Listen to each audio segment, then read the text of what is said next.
ദൈവനാമം വാഴ്ത്തപ്പെടുമാറാകട്ടെ. യേശുക്രിസ്തുവിന്റെ വീണ്ടും വരവും പ്രവചന പഠനമെന്ന 273 ഭാഗത്തേക്ക് ഏവരെയും പ്രാർത്ഥനയോടെ ക്ഷണിച്ചുകൊള്ളുന്നു.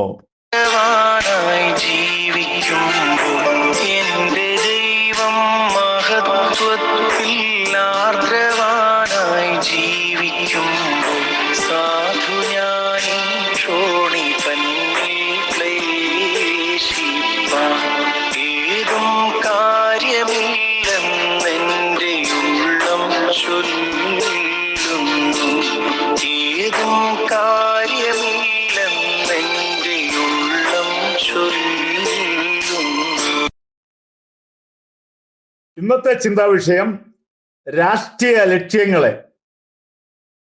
യുവാക്കൾ ഭരണരംഗത്ത് വരും. യെശയ്യാവ് 3-ാം അധ്യായത്തിന് 4-ാമത്തെ വാക്യം.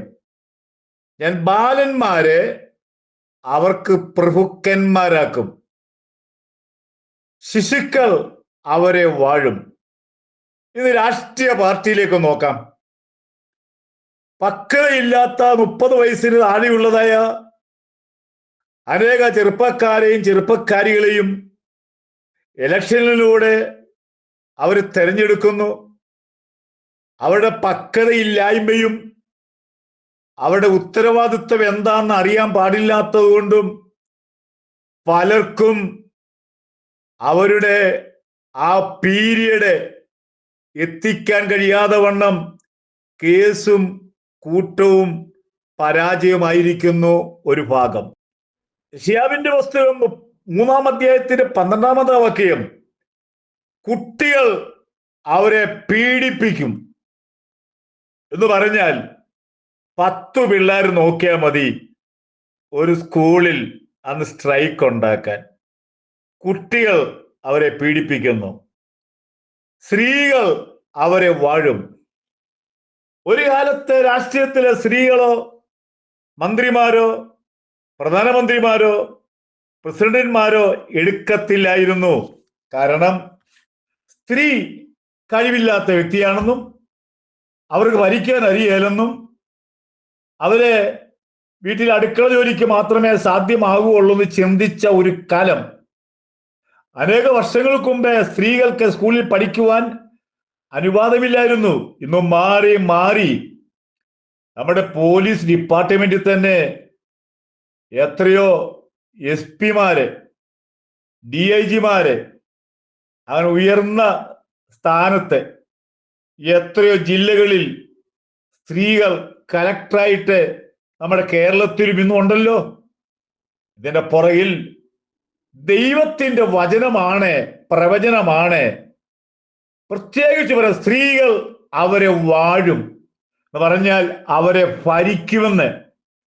നമ്മുടെ ഇന്ത്യയിലെ പ്രധാനമന്ത്രി അതുപോലെ തന്നെ പ്രസിഡന്റുമാര് സ്ത്രീകളുണ്ടായിരുന്നല്ലോ. കാരണം എന്ത്? പ്രവചനം നിറവേറിയേ സാധിക്കുകയുള്ളൂ. ഇപ്പോൾ സ്ത്രീ സംഘടനകള് അവർ ശബ്ദം ഉണ്ടാക്കിക്കൊണ്ടിരിക്കുന്നു, മുറവിളി കൂട്ടിക്കൊണ്ടിരിക്കുന്നു. ഞങ്ങൾക്ക് 50% ഭരണരംഗത്ത് വേണമെന്ന്. കാരണം സ്ത്രീ പുരുഷ സമത്വത്തിലേക്ക് വരാനായിട്ടുള്ള വെമ്പൽ. ഞാൻ നേരത്തെ ഓർപ്പിച്ചതുപോലെ അന്ത്യകാലത്തിന്റെ സംഭവങ്ങൾ, രാഷ്ട്രീയ ലക്ഷ്യങ്ങളാണ് ഞാൻ ഇന്ന് ക്ലാസ് എടുക്കുന്നത്. രണ്ടാമത്തെ രാഷ്ട്രീയ ലക്ഷ്യങ്ങൾ നോക്കാം. ലൂക്കോസ് 21:29 അവിടെ പ്രത്യേകിച്ച് പറയുന്നു, അത്തി മുതലായ സകല വൃക്ഷങ്ങളും തളിർക്കും. അത്തിയുടെ ഒരാത്മീയ അർത്ഥമാണ്, അല്ലെ യഹൂദന്റെ വെളിപ്പെടുത്തുന്ന അർത്ഥമാണ്, ഒരു വൃക്ഷമാണ് അത്തി. അത്തിയെ നോക്കി ഒരു ഉപമ പഠിപ്പീൻ. അത്തി തളിർക്കുന്നു, വേനൽ അടുത്തിരിക്കുന്നു എന്ന് പറഞ്ഞാൽ അത്തിയാകുന്ന യഹൂദൻ തളിർക്കുമ്പോൾ ഒരു ചൂടേറിയ അനുഭവം ലോകത്തിലുണ്ടാകുമെന്ന് ലൂക്കോസിന്റെ സുവിശേഷത്തിൽ വിളിച്ചു പറയുന്നു. അവിടെ പ്രത്യേക പദമാ പറയുന്നത്. അത്തി മുതലായ സസ്യങ്ങൾ, അത്തി എന്ന് പറയുന്നത് ഒരു വൃക്ഷമാണ്. സസ്യമെന്ന് പറയുന്നത് വൃക്ഷമല്ല, അത് ചെടി പോലെയും പന്തലിട്ട് കയറ്റുന്നതായ അല്ലെങ്കിൽ കൊച്ചു കൊച്ചു ചെടികളെ. അവിടെ പറഞ്ഞിരിക്കുന്ന പ്രയോഗം മുതലായ സസ്യങ്ങൾ തളിർക്കുമെന്ന്. ഇന്ന് ലോകത്തിലെ ഏത് സംഘടനയും വളർന്നുകൊണ്ടിരിക്കുന്നു. ഏത് കൊച്ചു സംഘടനയായിരുന്നാലും ഇന്ന് ലോകത്തിലെ സംഘടനയില്ലാതെ കാര്യം മുന്നോട്ട് പോകുകയില്ല. ബിസിനസ് രംഗത്ത് സംഘടന, ഹോട്ടൽ രംഗത്ത് സംഘടന, ഏത് ചെറിയ വ്യവസായത്തിലും ഇനി 10 പേര് കൂടിയാലും അവരൊരു സംഘടന ഉണ്ടാക്കും. എന്നിട്ട് അവിടെ പറഞ്ഞിരിക്കുന്ന പ്രയോഗമുണ്ട്, മുതലായ സസ്യങ്ങൾ തളിർക്കും. ചുരുക്കം പറഞ്ഞാൽ ലോകം തള്ളിക്കളഞ്ഞുകൊണ്ടിരിക്കുന്ന ഒരു ഗ്രൂപ്പാണ് ഭിക്ഷാടനത്തിൽ ജീവിക്കുന്നവരെ. അവർക്കും ഒരു സംഘടനയുണ്ട്, അവർക്കൊരു നേതാവുണ്ട്, അവർക്കൊരു പ്രസിഡന്റ് ഉണ്ട്. അവർ പറയുന്ന അനുസരിച്ചാണ് ഓരോ സ്ഥലങ്ങളിൽ പോകുന്നത്.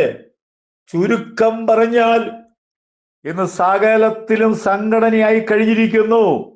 കാരണം എന്ത്? ഞാൻ കൂടെ കൂടെ പറയുന്നൊരു കാര്യമാണ്, കർത്താവിന്റെ വരവിന്റെ ലക്ഷണമാണ്.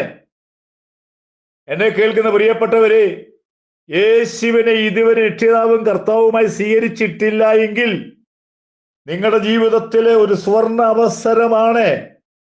യേശു ക്രിസ്തു ഏക രക്ഷകൻ, അവൻ മാത്രമേ പറഞ്ഞിട്ടുള്ളൂ, ഞാൻ എൻ്റെ ജനത്തെ ചേർക്കുവാൻ വേഗം വരുമെന്ന് വേറൊരു വ്യക്തി പറഞ്ഞിട്ടില്ല. ആയിരക്കണക്കിന് 10,000കണക്കിന് പ്രവാചകന്മാർ, പല സമുന്നത പ്രവാചകന്മാരൊക്കെ ലോകത്തിൽ വാണവരാണ്. പക്ഷെ അവരാരും വീണ്ടും വന്ന് നിങ്ങളെ കാണാമെന്നോ ചേർക്കാമെന്നോ ഇതുവരെയും പറഞ്ഞിട്ടില്ല. നമ്മുടെ കർത്താവ് മാത്രമേ പറഞ്ഞിട്ടുള്ളൂ എന്നുള്ള കാര്യം കൂടെ ഞാൻ ഈ സമയത്ത് ഓർപ്പിക്കും.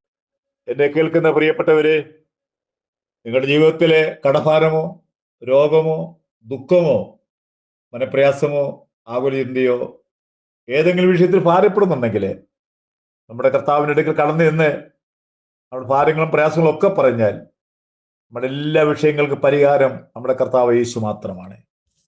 അവൻ്റെ ഒരു അടുത്തിരിക്കിയാൽ ഒരുങ്ങുക. ദൈവം നമ്മളെല്ലാവരെയും അനുഗ്രഹിക്കട്ടെ.